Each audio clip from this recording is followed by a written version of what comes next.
Bonjour à tous et bienvenue à l'heure des pros ce matin sur Europe 1 jusqu'à 10h et sur l'antenne de CNews jusqu'à 11h. Nous serons intraitables, disait dimanche soir Emmanuel Macron après les violences perpétrées un peu partout en France.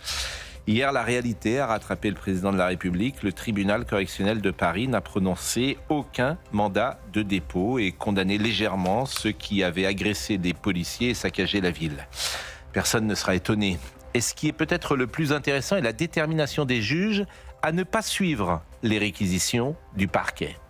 Prenons l'exemple de HMS, 20 ans. Il est algérien, il vit à Barcelone, il est venu à Paris uniquement pour casser, brûler ou piller. Il vient évidemment en France grâce aux accords de Schengen, qui permet à un étranger extra-communautaire de se balader dans toute l'Europe à partir du moment où il est accepté dans un des 27 pays de l'Union européenne. Samedi, il a menacé de mort des policiers, il a braqué un individu qu'il voulait déposséder d'une chaîne en or. Le parquet a réclamé 8 mois de prison ferme avec un mandat de dépôt. Les magistrats n'ont pas suivi.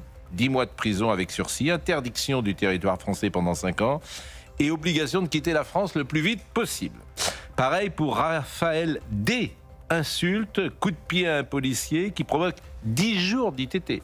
Réquisition, 12 mois, dont 6 fermes avec mandat de dépôt. Jugement, 12 mois, dont 6 avec sursis.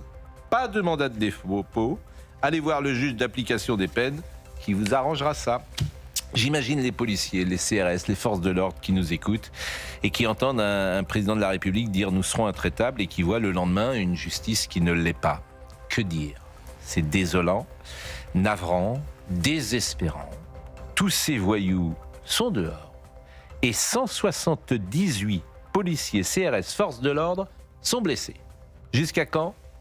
Toujours la même question. Il est 9h, félicité Kindoki. L'heure des pros.